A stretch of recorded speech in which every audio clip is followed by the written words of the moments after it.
Septembre 2015, un mois marqué de deux pierres blanches pour le BPS 22, le musée d'art de la province de Hainaut à Charleroi. D'une part, une nouvelle expo et d'autre part, après des mois de travaux, il rouvre ses portes sur un espace totalement réaménagé. On a gardé ce qui faisait l'âme véritablement du lieu, à savoir le grand bâtiment industriel laissé brut, mais on a aussi ajouté une grande salle blanche dans laquelle nous nous trouvons et on est dans un espace peut-être plus muséal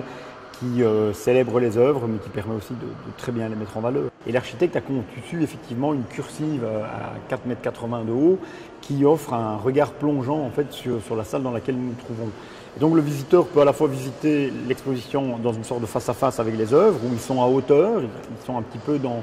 la position qu'on a dans tous les musées, et puis on poursuit le parcours, on monte à l'étage, et de là on peut avoir une vue plongeante sur toute l'exposition et offrir alors à ce moment-là un regard global qui permet peut-être de comprendre un peu mieux les relations qui s'établissent entre les œuvres. Mais ce qui attirera sans doute les visiteurs, c'est cette exposition d'art contemporain, Les Mondes Inversés, qui se veut autant ludique qu'interpellante. C'est une idée que j'avais eue il y a plusieurs années et c'était d'aborder un peu la manière dont les artistes contemporains vont puiser dans les traditions folkloriques, dans les coutumes populaires pour les réinjecter dans les formes d'art contemporain. Et j'ai commencé à chercher là-dessus et c'est là que j'ai un peu découvert toute cette idée de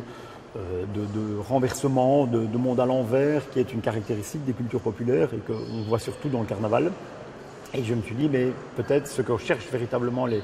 artistes contemporains quand ils vont puiser dans les traditions populaires, c'est faire des renversements, de retourner le monde et de proposer en fait d'autres mondes, d'autres utopies, de nouvelles formes d'organisation sociale. En Hainaut, tout ne commence pas par des chansons, mais par des animations et le musée d'art de la province de Hainaut ne manquera pas à la tradition. On va mettre le musée sans dessus-dessous, on va offrir au public gratuitement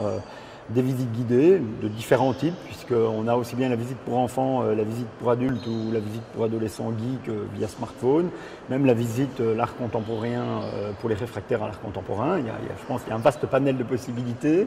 Il y a également des ateliers créatifs, des ateliers culinaires et il y a toute une série de performances d'artistes qui vont un peu égayer ce week-end qui, je le rappelle, est gratuit.